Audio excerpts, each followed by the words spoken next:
How to block suggested posts on Instagram. First, make sure that the Instagram application installed to your device is updated to the latest version.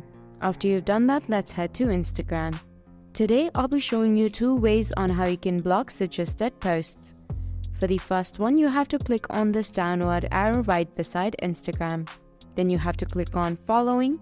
If you do this, you'll only see posts from people that you follow. For the second method, what you have to do is click on the 3-dot icon for suggested posts. Now that this bar appears, you have to click on Manage Suggested Content. Please note that this feature might not be available for all Instagram users. But for those who do, you'll see this snooze suggested post. Now you just have to turn on this toggle. After you do this, suggested posts will be hidden from your feed for 30 days. Or if you do not have this snooze option, you can just go ahead and click on Not Interested.